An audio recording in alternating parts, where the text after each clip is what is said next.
Scott, it's wonderful to see you again. I've been really, really looking forward to this conversation. We've worked together successfully in the past, and you are the writing guy. You are the author of 2 books, Winner Takes All, 7.5 Principles for Winning More Bids, Tenders and Proposals, and Rhetorica, which I have right here, and I've used. It is very, very well thumbed.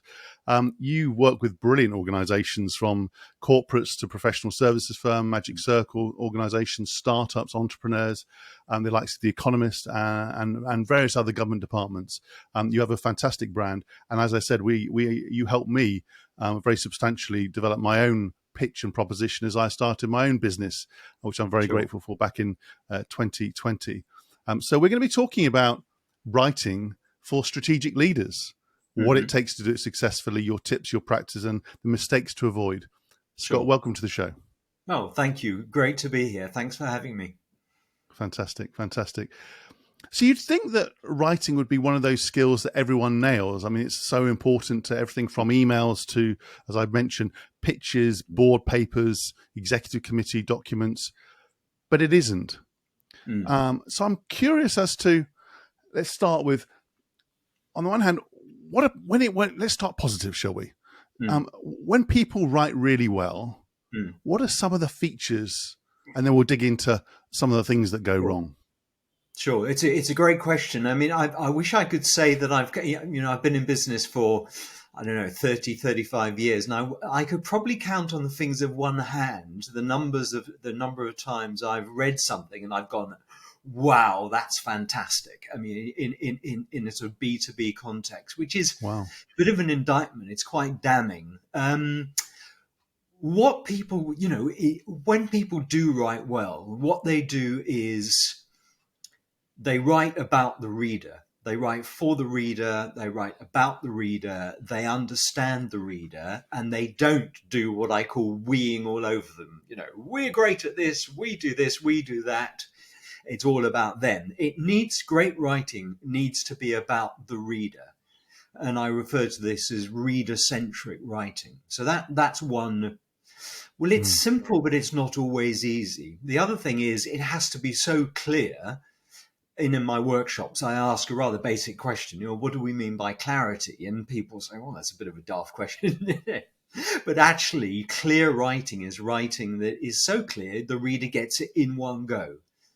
One reading, because if you force your reader to reread and reread, they're probably not going to, and they will stop reading. And when we lose our reader, we've failed. So clarity is obvious.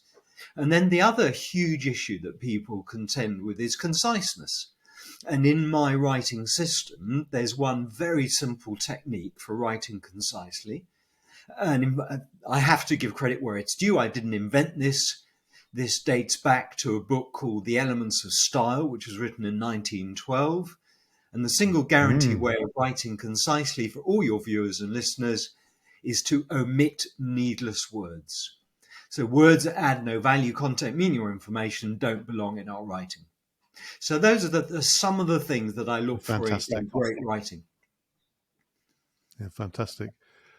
I know some people who perhaps are more technically orientated or consider themselves expert, sometimes think or say that they're dumbing themselves down if they make it too simple. How do you get over that mindset?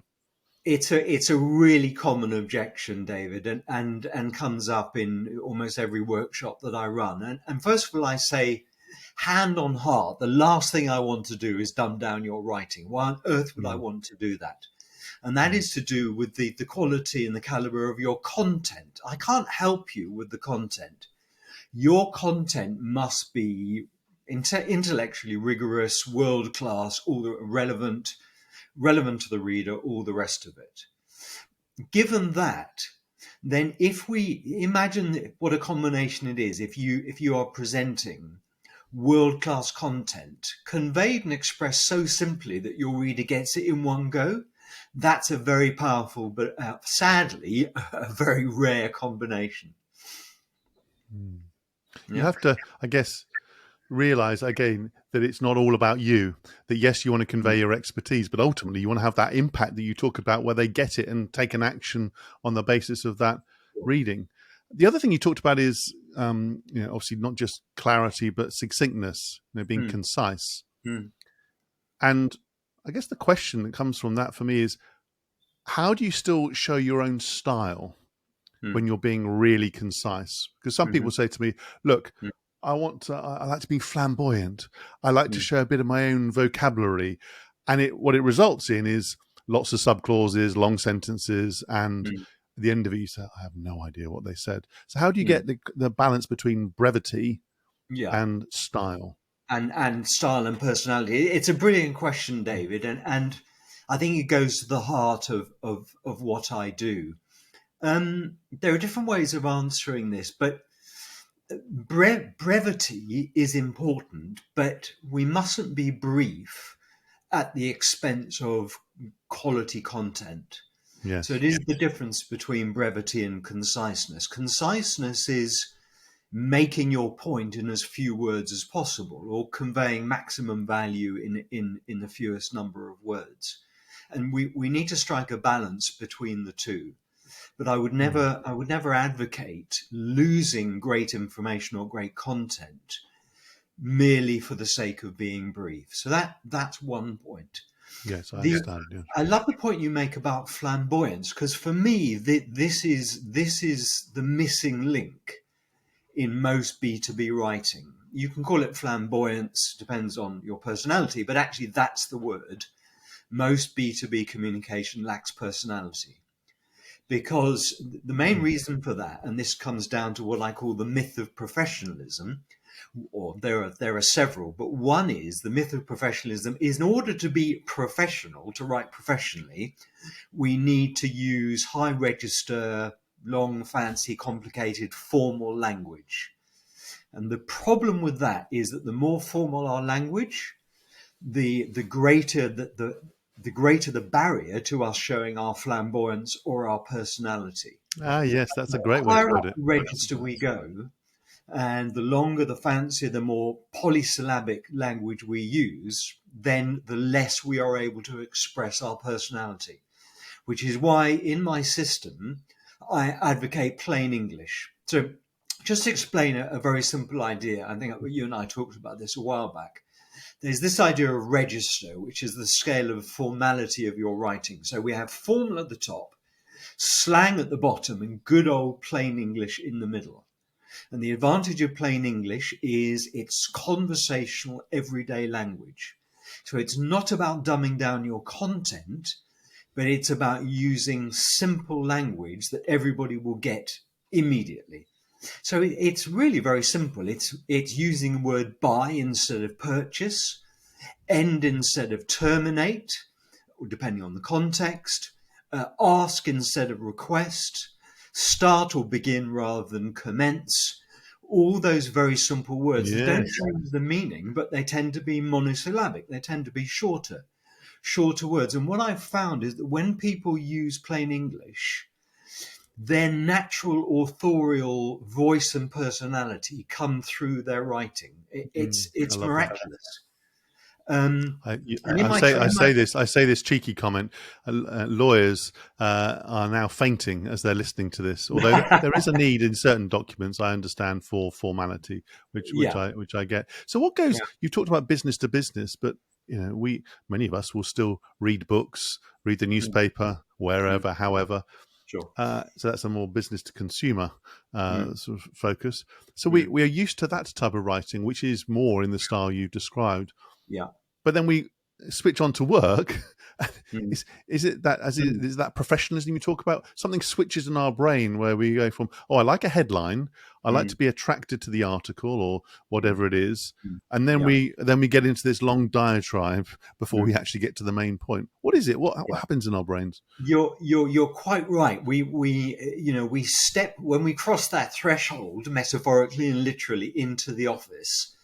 Something changes, and when we have to write something, we think, "Oh, this needs to be almost the knee jerk reflex. The default reaction is this has to be formal." and we start adopting language that we never use in our day-to-day lives. Yes, So yes. again, sorry to refer all the time to my training, but it's really where it's kind of No, of course. it's the test bed of what I do. And when somebody reads something they've written or they send me something and I've spoken to them, I say, but you don't sound like this. Your Mm, writing doesn't sound like you. You don't use this polysyllabic, jargony kind of excuse my French, but kind of bullshit bingo language. So mm. why don't you just use your regular, write in more in the way that you speak, write more conversation, and miraculously, when people do that, their writing begins to sound like them, and their voice and their Mm. personality and their flamboyance starts to come through the words. And that Yes, personality that's a for great. me is the missing link in B2B writing. Yeah, Does that's a that great does way to that put does it. that help? Is this making sense? Absolutely, absolutely. I was going back to what you said right at the beginning, Scott. I was very struck with the fact that you said, I think you said you could count on one hand, maybe two hands, the Mm, number of times where you've been wowed, which yeah. you're still a very youthful individual, but you've been working a few years now. That's quite a shocking Mm, indictment. So let's mm, dig into that. I'm trying to understand what's the causes. Is that, if you break it down, is that skill? Is mm, that lack of time and attention to writing well? Is that mindset? I'm sure it'll be all of those, but where would you mm. place the emphasis on what people are not doing well or Yeah. investing their time in? So another great question, and I would answer that with one word: mindset or attitude. Similar thing. And what I mean by that, because it's relative, I think it's very easy once you understand the techniques of writing, of drafting succinctly or concisely. That's what I call the mechanics of writing. I think that's relatively easy. Hmm. The challenge, I think, is mindset.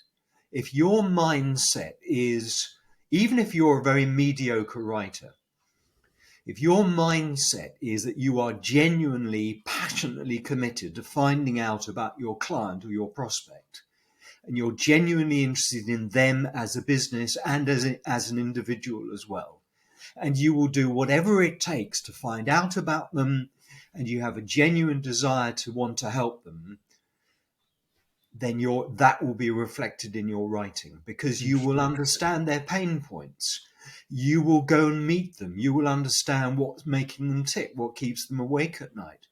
You'll Hmm. understand their preoccupations, and all that, as long as you're reflecting that in your writing, all that will resonate beautifully with your reader, and they'll say, they'll be much more forgiving of mediocre writing because they can see your heart's in the right place. So it is about mindset. Very good. Mm, If I look back at my own sort of writing history, I mm, wouldn't say I was naturally a very strong writer or a reader. I wasn't behind particularly, but I wasn't as fluent as other people. But there was particular, I guess, interventions that happened. I'm obviously, working with you was very critical, and you worked with my team back in mm, PwC, and I also worked with a partner, Tim Ozier, who was a brilliant writer and a great reviewer, and great feedback on my writing as mm, I came through the ranks. And then working with editors of magazines like the Harvard Business Review, mm, I can tell you, if you have redundant words, uh, mm. they tell you very directly, and you won't stay around that long. Um, but if you let's just dig on that. If you are somebody who has the right intention, the right mindset, Mm, mm, but is underconfident, maybe mm. because you haven't done it well in the past, or you've been told you're not great at writing, which happen, Yeah. whether that's school, university, Mm, business. mm. Once you've got the right mindset, what's the next step forward in terms of improvement? What type of steps can you take? And this, by the way, applies to leaders as well. I know many senior leaders who are not great at writing, so it Sure. applies to everyone, even the most senior people. So what can we do to address that? You mean besides reading my book or following my system? Yes, yes, plug, plug, plug. Yes, we get it. Yeah. But beyond that, what can Yeah. they do practically? Well, there are a number of Is it things. finding a mentor? Is it going to find inspiration from a book that you admire and frankly trying Mm. to copy some of the style? I'm not looking for one answer. I'm just Yeah. curious how you No, take no, a sure. nudge I mean, forward. yeah, all of the above, does help. But I think people need to understand, if you're an unconfident writer, then you need to understand that writing is a learnable skill. It's not Mm. some ninja style black art, nor is it the preserve of an educated elite. It is within the gift of all. And that's because the techniques that I talk about, and sorry to bring it back to the techniques, but that's the sort of the fundamental, that's the cornerstone of what I do, is that all the techniques are very, very simple. There's no rocket science in there. The most grammatical I get is talking about the difference between the active and the passive voice. But to answer your Yes, that question, classic. Classic. absolutely. But to answer your question more directly, if you're an unconfident writer and you're not sure of yourself, ironically, this is not so much to do with drafting, you need to spend more time planning. Yes. A lot of people pay lip service to the idea of planning, but they do it badly if they do it at all. So if your intention is right, your mindset is, your heart's in the right place, and you spend quality time planning, which includes structuring your communication and always being reader centric as opposed to writer centric throughout the Yes. process, then when it comes to drafting, things should and will flow more easily. You will find it easier. And if you adopt the practice of plain English and write much more conversationally and write more as you would speak, imagine you're describing or explaining something to your mother or your sister or your significant other, then your writing will flow more easily. It will come to you more easily. That's So really those clear. are some of the things I'd recommend. That's very clear, as I would expect it to be. Fantastic. Fantastic. And So let's get actually, even. David, can I just add Please. another thing, Please. which is at the end of the process. So I split writing down into three stages: planning, drafting, and editing. One of my favorite and most effective editing processes, which anybody can do, is ROL, read your writing out loud.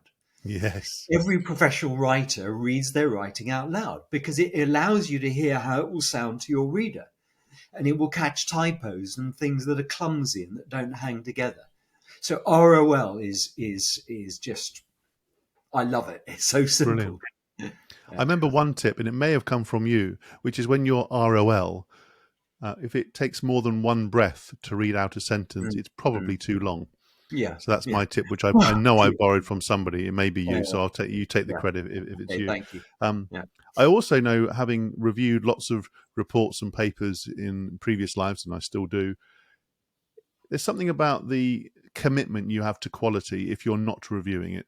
I mean, so Mm, when I was getting documents that had not been reviewed and there were simple errors, not just spelling mistakes, I was like, mm, surely you can give this to me. I'm not here to sweep up from you. mm, Right? I mm, want to have the conversation about the content and what we're mm, saying and how well we're yeah, saying it, not about lack of structure or clarity and so forth. So mm, it's about, don't rely on somebody else. Do it yourself. But let's get sure. even more specific. So if you think about the handful of um, pictures or documents, whatever they are, that you've Mm, worked on or seen, and you thought, mm, wow, mm, this really worked. And mm, obviously, you won't be able to go into specifics because they'll be confidential. But yeah, perhaps just give us a flavour of when you've had that reaction. What was the elements that wowed you? sure. A very strong opening, and the opening, by definition, was not about the bidder, but about the buyer. It was all about every single page of this bid document that I'm thinking of, that I have in mind. Every single page either added value to the buyer in some way or was about them. Right. So it was totally buyer centric. When we do that, we've already got the reader's attention, because I think psychologists refer to this as implicit egotism, that we tend to be more interested in ourselves and our own agenda than other Yes. people. And therefore, when the document that we're reading is achieving that aim and delivering that outcome, then that's a very good way, of a surefire way of grabbing their attention. The Mm. other thing that this particular bid did brilliantly was completely nailed the buyer's pain points. Right. So the result was a bid that could only have been written for that buyer and no one else. There was nothing generic about it. It Yes. was totally customized. It was tailored, and there were beautiful phrases like, as you told us in the meeting when we met you in your Yorkshire factory in November 2021 or whatever it was, you told us that you had three main concerns, and playing those back.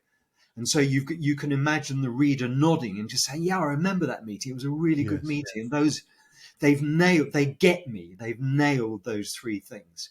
And then the third thing that this particular bid did really brilliantly was it told great stories. It told they were little cameo stories of what they'd observed on a factory visit or in various meetings. And they told stories. Their case studies were mini stories, and they were beautifully written and just brought alive their marketing claims and the products and services they were talking about. So they did a lot that was right. Fantastic. Mm. And of Mm. course, did they win? Yeah, they did. Yes.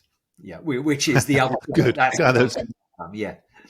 Yeah. yes, indeed. But what you're saying there for me is, a document that sort of sings, it's personal, it's Mm. easy to digest, and ultimately, I guess it gets you closer to what is a conversation, different Yeah. type of conversation, as opposed to being something that's dry, Yeah. technocratic, and could be written for anyone.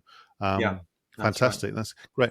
I mean, one of the shifts you mentioned 2021, I guess over the last few years, has been the Mm. fact that many of us are working more virtually Hmm. and or in hybrid situations, Sure. and part of that is working more, perhaps emailing more. I don't have all Mm. the data behind that, but my sense is Mm. we are probably emailing more, Mm. writing more in some cases. Mm. What have you seen from the clients you work with? How has that changed the way that they are writing or communicating? Is it just more of the same, or have you seen changes in what the output that you've been asked to review, improve, and so forth?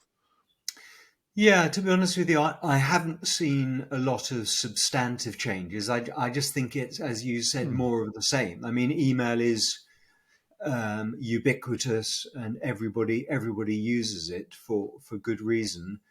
What I think I have observed, and maybe it's a bit of a cliche, which is attention spans, as we know, are notoriously short and fickle. And I Hmm. suspect, again, this is anecdotal, I've got no evidence to back this up, but I suspect that the ability to grab somebody's attention, your reader's attention, within literally a few seconds through a great subject line or an intriguing headline, or maybe an interesting image, is at a premium like never before. Yes. Obviously, it's behoven on the writer to grab the reader's attention and never let go. But I think that is even more important today. Yeah, inboxes are very full, and it's sort of, I still Yeah. see, either because they come directly to me or they're forwarded to me, emails where Mm. you have to sort of click about 5 times and then, oh, there's the point you wanted me to get to, and Mm. it's like, please, can Sure. you can you flip Mm. it Yeah, around? Let's absolutely. delve into a little bit more about you, Scott, and because Mm. when I talk to a podcast guest, I'm always keen to understand the person as opposed to just the subject Mm. that they're talking Mm. about. Mm. Were you always a strong writer from a child? Has this always been a passion and interest, an area of ease and brilliance? Well, you flattery will get you everywhere, David. I Well, think you the are answer brilliant is, at it. There's no question. oh, thank you. I think the answer is yes. I mean, I was going through some very old files the other day, and I came across a story that I wrote at the age of 6 called "I Am a Shoe," where I imagined being on the end of somebody's foot, and then I think I got kicked off into a gutter and ended up in the sea, probably deeply Freudian, But I've always been interested in the humanities and in language. I used to speak German. I'm still fluent in French, but actually, my best subject at school was Latin, and Wow, I love Latin too. Latin gave me a real sense of how you put a language together, the building blocks of a language. And ironically, by studying obviously now a dead language, Latin, it gave me insights into an appreciation of my own language. And I have had a love affair with the English language for as long as I can remember. I think we are blessed with the most incredible language, diverse, interesting, varied. And that's one of the things that gets me a little bit about business writing is that people tend to stick to a very narrow band of vocabulary and restrict Yes. themselves to that, and the options and the various permutations are so much more interesting than that. And in a way, that's getting back to what we were talking about earlier about style and personality and flamboyance. But to answer your question, yeah, Mm. I find the English language so, you'll probably say I need to get out more, but I can actually happily sit reading the English dictionary. No, I can understand that. I can understand that. Not something I do regularly, but I do understand it. And it's interesting, Latin. I went to a comprehensive school in Dorset, and Mm. I was lucky to still have Latin being taught at that school, which You is very were lucky, rare. yeah, yeah. And there was only, I think, about 6 or 7 of us in the class, and Mm. we had a very hard-edged teacher. I remember going through Pliny letters, Hmm. Catullus, and various Yeah, others. I'm not yeah. sure it helped me as much as you, but I very much enjoyed it. So, even though you are brilliant, what are the things that you need to work on yourself in your That own that writing? yeah, sure. That's a great question. I think they call this hubris, don't they? Hubris or nemesis. I'm never sure the difference between the two. But a couple of years ago, I joined a mastermind group, and there were 12 of us on it. It was organised by the Powers, Thomas and Penny Power, and it ran for a year, and we used to meet every month. And there was a guy on there called Nick Warren, who's a writer. And on joining the mastermind, I kind of fancied myself as a good writer. I mean, I know I'm a good writer, but maybe I had a slightly overblown image of myself as a writer. Well, pride comes before a fall because Nick Warren, um, I, I forget the name of his website, but he's the best writer I've come across. He is a brilliant writer. He's great at he's a copywriter and he writes stories Yes, for business. And right. I take my hat off. I doff my hat to him because he is certainly one of the best writers I've ever come across. And he has taught me a couple of things that I need to watch for brevity. So I need to be briefer because going back to my lifelong love affair with the English language, I can Yes. often get a bit intoxicated with words because I love using words. And Mm. his writing is very spare. It's very spare and minimalist, but very powerful.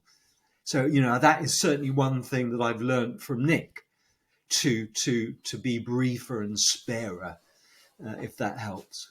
No, very, very good, and great. You're putting yourself in these situations, these learning situations, Mm, because often many people who are experienced and expert don't. So credit to sure. you for that. Yeah. Where do you look apart from reading the dictionary in your spare time or your main time? Where Sure. else do you look for inspiration? It's particularly around writing. Mm. Where do you go? Um, there are obvious destinations like the Financial Times and the Economist. I trained staff of the Economist Group for a decade. Some of their writers are among the best writers on the planet, so I regularly read the Mm. Economist. Um, I'm quite serendipitous about what the writing that I find and that I look for. If I come across a writer that I really enjoy, then Mm. obviously I will read more of him or her.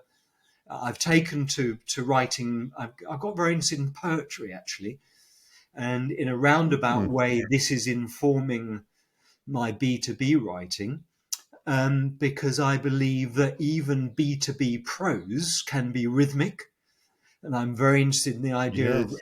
of, of prosody, which is the study of versification, and that prose can have its own rhythm and cadence and meter. Oh, I love that. Yes. Yes.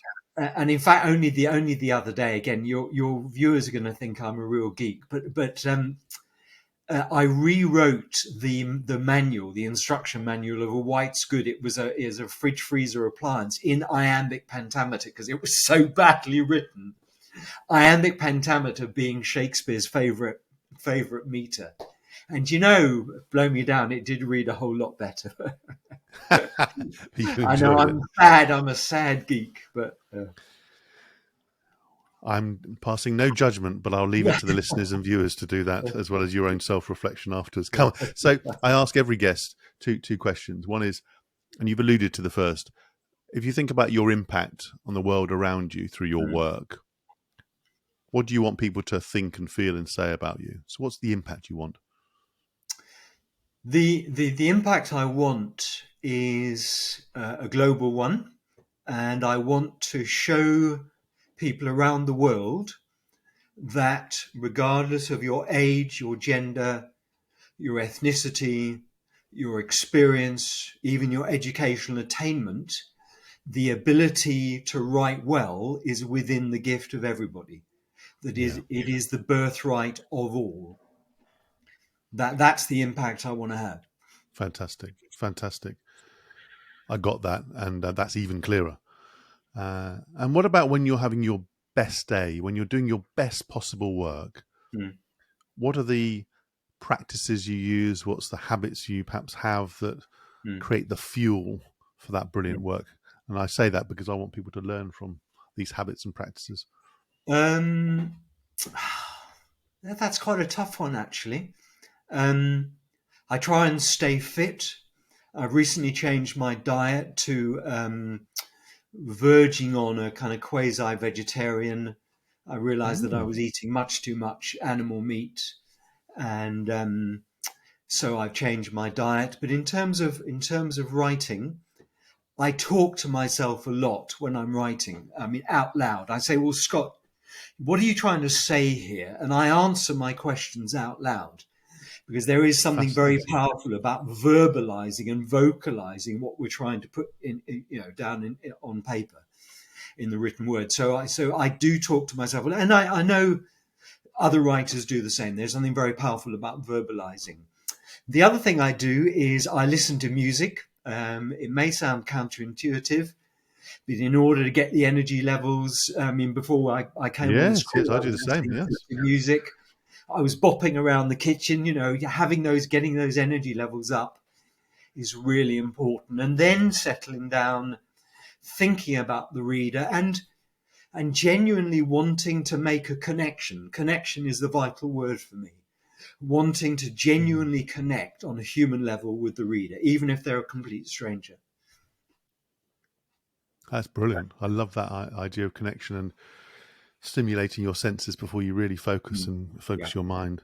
Mm. And for those people who've known you before and or seen you in action, of course, you're clean shaven today. So some people say, "Who is this man in front of us?" I know Scott of past, so that's another part of your Yeah, re-imaging, exactly. rebranding, and so forth, keeping fresh. I jest. Yeah, yeah. Scott, that was a great conversation. We took a lot Oh, well, I away from really that in enjoyed it. terms of Yeah. tips, ideas, practices, your Mm. mindset, where you look for inspiration.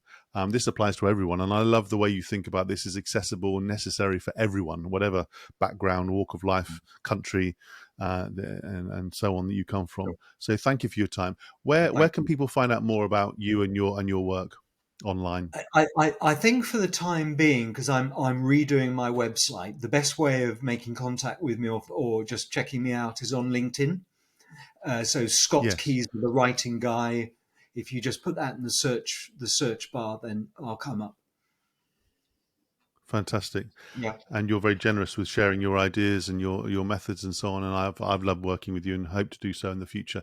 Scott, Thank you. thank you again. That was another edition of Lancefield on the Line. I do hope you enjoyed this episode as much as me. Please do check out the other episodes in the series. Sign up to the YouTube channel and to the podcast. Give us a lovely rating along the way. And Scott, thank you again. Thank you, David. Lovely to be with you. Pleasure. Cheers.